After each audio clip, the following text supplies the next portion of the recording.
80ನೇ ಸ್ವಾತಂತ್ರ್ಯ ದಿನದ ಹಾರ್ದಿಕ ಶುಭಾಶಯ ಹೇಳ್ತೀನಿ. ಇವತ್ತು ಇದೊಂದು ಹಬ್ಬ, ರಾಷ್ಟ್ರೀಯ ಹಬ್ಬ ಅಂತಲೇ ನಾವು ಅನ್ಕೋತೀವಿ. ರಾಷ್ಟ್ರೀಯ ಹಬ್ಬವಾಗಿ ನಾವು ಆಚರಿಸಬೇಕು. ನಮ್ಮ ಸಹೋದ್ಯೋಗಿಗಳಾಗಿರ್ಬೋದು, ನಮ್ಮ ಮಿತ್ರರಾಗಿರ್ಬೋದು ಭಾಳ ಚಂದ ಹೇಳಿದರು ನಮಗೆ ಸ್ವಾತಂತ್ರ್ಯ ಹೆಂಗೆ ಸಿಕ್ತು ಅಂಥೇಳಿ. ಈಗ ನಾವು ಅದ್ರ ಬಗ್ಗೆ ಭಾಳ ವರ್ಷದಿಂದ ಮಾತಾಡ್ಕೊತ ಬಂದಿದ್ದೀವಿ. ಇನ್ನು ನಮ್ಮ ಕರ್ತವ್ಯ ಏನು, ಒಬ್ಬ ಭಾರತೀಯನಾಗಿ ನಮ್ಮ ಕರ್ತವ್ಯಗಳು ಏನಪ್ಪ ಅಂದ್ರೆ ಆ ಸ್ವಾತಂತ್ರ್ಯವನ್ನು ಹೆಂಗೆ ಉಳಿಸ್ಬೇಕು, ಹೆಂಗೆ ಬೆಳೆಸಬೇಕು, ಹೆಂಗೆ ಗೌರವಿಸಬೇಕು. ನಾವು ರಾಷ್ಟ್ರಕ್ಕೆ ನಿಯತ್ತೆಯಾಗಿರಬೇಕು, ರಾಷ್ಟ್ರ ಧ್ವಜಕ್ಕೆ ಗೌರವ ಕೊಡಬೇಕು, ಸಂವಿಧಾನಕ್ಕೆ ಪರಿಪಾಲನೆ ಮಾಡ್ತಾ ಅದಕ್ಕೆ ಗೌರವ ಕೊಡಬೇಕು. ಸೊ ಬ್ರಿಟಿಷರಿಂದ ನಮಗೆ ಸ್ವಾತಂತ್ರ್ಯ ಸಿಕ್ತು. ಆದರೆ ಇನ್ನೂ ಹಲವಾರು ವಿಷಯಗಳಿದ್ದಾವೆ, ಅವುಗಳಿಂದ ನಮಗೆ ಸ್ವಾತಂತ್ರ್ಯ ಸಿಗಬೇಕು. ಏನ ಹಲವಾರು ವಿಷಯಗಳು? ನಮ್ಮ ಭಾರತ ಇವಾಗ ಏನು ಸಮಸ್ಯೆಗಳನ್ನು ಎದುರಿಸ್ತಾ ಇದೆ?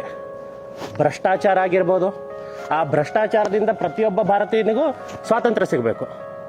ನೀವು ನೋಡ್ತಾ ಇದ್ದೀರಾ ನೀಟ್ ಹಗರಣಗಳು, ಪ್ರಶ್ನೆ ಪತ್ರಿಕೆ ಯಾವ ರೀತಿ ಲೀಕ್ ಆಗ್ತಾ ಇದ್ದಾವೆ. ಎಷ್ಟೋ ವಿದ್ಯಾರ್ಥಿಗಳ ಜೀವನದ ಜೊತೆ ಭ್ರಷ್ಟರು ಆಟ ಆಡ್ತಾ ಇದ್ದಾರೆ. ಅದನ್ನೆಲ್ಲ ಹೋಗಲಾಡಿಸ್ಬೇಕು. ನಮ್ಮ ದೇಶದ ಅದೆಷ್ಟೋ ರಹಸ್ಯಗಳನ್ನು ಬೇರೆ ದೇಶಕ್ಕೆ ಮಾರ್ಕೋತಾ ಇದ್ದಾರೆ. ಆ ಭ್ರಷ್ಟತೆಯನ್ನು ಹೋಗಲಾಡಿಸ್ಬೇಕು.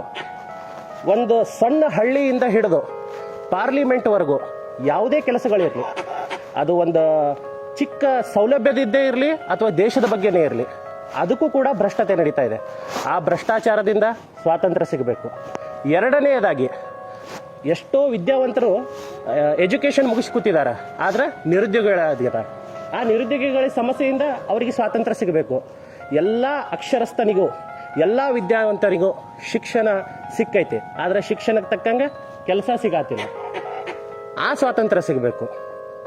ಇನ್ನು ಮ್ಯಾಗಿನವರು ಧರ್ಮದ ಹೆಸರೊಳಗೆ, ಜಾತಿ ಹೆಸರೊಳಗೆ ಎಲ್ಲರನ್ನ ಒಡೆದು ಆಳ್ತಾ ಇದ್ದಾರೆ.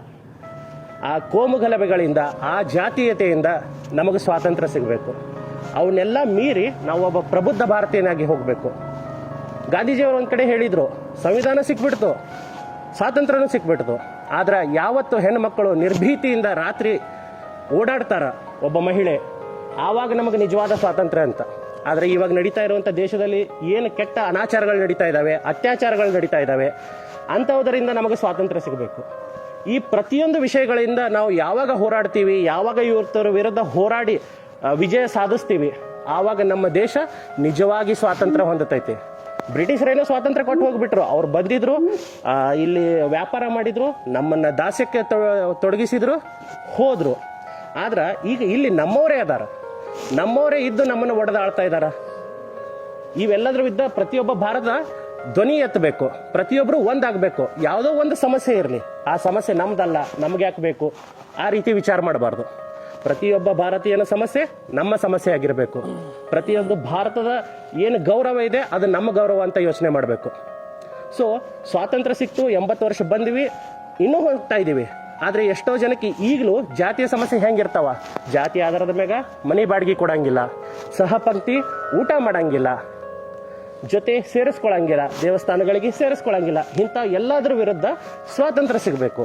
ಈ ಎಲ್ಲ ಸ್ವಾತಂತ್ರ್ಯಗಳು ಪ್ರತಿಯೊಬ್ಬ ಭಾರತೀಯನಿಗೆ, ಅಂದರೆ ಮೊದಲ ಪ್ರಜೆ ಆದಂಥ ರಾಷ್ಟ್ರಪತಿಯಿಂದ ಹಿಡಿದು ಒಂದು ಗ್ರಾಮದಲ್ಲಿರುವಂಥ ಒಬ್ಬ ಪುಟ್ಟ ಪ್ರಜೆಗೂ ಕೂಡ ಈ ಸ್ವಾತಂತ್ರ್ಯಗಳು ಯಾವಾಗ ಸಿಗ್ತಾವೋ ಆವಾಗ ನಮ್ಮ ದೇಶ ಸಂಪೂರ್ಣವಾಗಿ ಸ್ವತಂತ್ರ ರಾಷ್ಟ್ರ ಅಂತ ನಾವು ಹೇಳ್ಬೋದು. ಸೊ ಈ ಎಲ್ಲ ಸ್ವಾತಂತ್ರ್ಯ ಪ್ರತಿಯೊಬ್ಬ ಭಾರತೀಯನಿಗೂ ಸಿಗಲಿ ಅಂತ ನಾನು ಆಶಯಿಸ್ತೀನಿ. ನನಗೊಂದು 2 ಮಾತು ಮಾತಾಡೋಕ್ಕೆ ಅವಕಾಶ ಕೊಟ್ಟಂಥ RTO ಅಧಿಕಾರಿಗಳ ಸರ್ಗಳಾಗಿರ್ಬೋದು, ಸ್ಟಾಫ್ದವರಿಗಾಗಿರ್ಬೋದು, ನನ್ನ ಮಿತ್ರರಿಗಾಗಿರ್ಬೋದು, ಎಲ್ಲರಿಗೂ ಅನಂತ ಧನ್ಯವಾದಗಳು. ನಮಸ್ಕಾರ. ಜೈ ಹಿಂದ್. ವಂದೇ ಮಾತರಂ.